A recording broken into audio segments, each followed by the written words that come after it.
Hi there, I'm Amanda Cromhote from Truth. Welcome to the Blind Loyalty Challenge. We interview world experts in loyalty blindly. We're hoping to create insight, spontaneity, and a lot of fun through the challenge.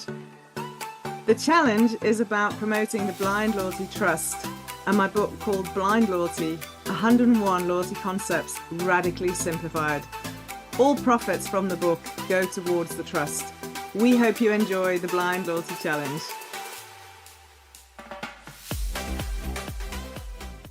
So here we are again for the Blind Loyalty Challenge, and today I have someone who is not afraid to be in front of the camera or the microphone. So I have Bob Salmasi, and Bob's well known for Bob's Loyalty Shop and Bob and Dave's Loyalty Channel, and I've had the insight of listening to a few of those, so I've had a lot of laughs, and I'm looking forward to Bob and I connecting. So thanks, Bob, for joining the Blind Loyalty Challenge. Thanks, Amanda. Really looking forward to it. We had a bit of a laugh trying to get going today because we couldn't technically get it going, so we thought we should call it the technical challenge, but let's keep to the script and call it the Blind Loyalty Challenge. So straight into it, Bob. My first question to you is, I see in Bob's Loyalty Shop, you talk about authenticity, which is obviously very critical to build trust in loyalty programs. So what would you say has been the most authentic loyalty experience you've had? Oh, wow. Okay. I think there's many, but I think the key to being authentic, in my mind, certainly, is in terms of making sure you deliver what you say you deliver in a loyalty program. So, a lot of people sort of have a leaning or a specialization into different parts of loyalty, and mine is kind of the reward side and the creation of that reward. So I've been involved in many projects where we've built networks of rewards and stuff. And I think if you're going to be authentic and you're going to put some sort of offer into someone's hands, whether that's a gift voucher or whether that's a movie ticket or whatever, the authenticity has got to be that the user journey is seamless and they can redeem that really easily and they can enjoy it, right? Because if you get all of that right, not only will you have achieved your goal of making sure you've got a happy customer, but they'll tell people about it. So that authenticity gets multiplied. Absolutely, yeah, absolutely. And seamlessness and the experience all wraps together. And we talk about that quite a bit in the book. So it all comes together. And as you say, authenticity is, you've just got to do, like in human life, right? You've got to do what you say you're going to do. So yeah, exactly. That's pretty much it. Yeah. So my second question, and the first few chapters of the book talk around strategy and data, and one of the killer sort of themes is, are loyalty programs really worth it? What do you think about that?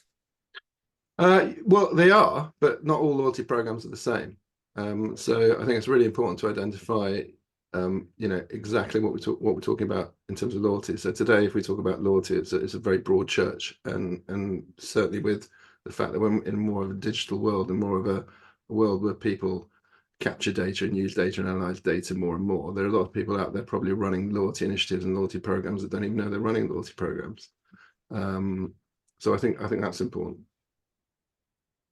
Yeah, that's right. Actually, there's so many offers in the marketplace that actually don't get the label as a loyalty program, but as long as they're driving customer loyalty, it's the same end effect. I think what's changed today is that if you go back 20 years ago, loyalty providers were providing a certain model of loyalty. It was a platform, it was points or whatever. And today, it's very refreshing that most loyalty companies actually approach a brief and say, okay, well, how do we create the solution? We've got all the technology. Sure, we've got platforms, we've got rewards and everything else, but how do we reconstruct that and put it together so it actually answers this particular brief? Yeah. My last question. This is a bit trickier, actually. Are you ready? Well, I'm not sure. Those were pretty tricky. So. So either for yourself or for a brand you've seen in the marketplace, what has been the biggest loyalty mistake? Okay, I can talk about this one, and it sort of plays on the second thing. Years ago in the UK, excuse me, years ago in the UK, there was a newspaper that ran a promotion where you could collect tokens every day, and if you collected 35 tokens, you got a free cruise on a cruise ship. Okay, so think about that. It's quite a high ticket value. Okay. Yeah. So when we saw this promotion going to the marketplace where I was working, we went, oh my God, that's going to be a car crash, right? Because normally, you know, who's got the time to buy the paper every day and collect the token and send it in, right? Well, people who are retired, they've got all the time in the world, right? And they're the people that go and buy cruises. Right? So this promotion completely over redeemed in terms of people who wanted free cruises, because literally we had lots of people that were retired who were complete target market for going on a cruise, probably had been on one or wish they could afford to go on one, who collected every single day and made sure they did the whole redemption process and then asked for their cruise. So it's funny you should ask that question, because we kind of circled around on authenticity and delivering and all that kind of stuff. So that's one that sticks in my mind. Yeah. Wonderful. Yeah. When you started speaking then, I was thinking of the Pepsi Cola Harrier jet. Yeah, but that's yeah. On Netflix. So and of course the UK is famous for the Hoover promotion, where if you bought a Hoover in back in the 90s, you could get a free flight, and they had whole rugby teams, for example, all buying Hoover so they could get their ticket to do their rugby tour, and you had nuns all collecting and all sorts of different things. So you know, that we're going back about 30 years now, but if you know, and I'm sure Hoover are trying to forget about that kind of link to it, but yeah, that was a very famous one that, you know, was created in the UK. I remember it. I was a youngster, but I do remember it. Yeah, Amazing. I was Thanks, very Bob. young too. Yeah, I was quite young. No, I know. I'm not suggesting otherwise, I promise. Great. So there you go. That's the 3 questions for the challenge. So who would you like to nominate? Who's next up for the challenge? I think you should have a chat with Gunjan Kumar at Loyal. He's a bit of a character, and I think another reason to nominate him is they're doing some very exciting stuff at the moment. So yeah.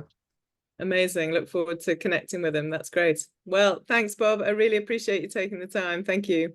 No, thank you for asking me. It was good fun.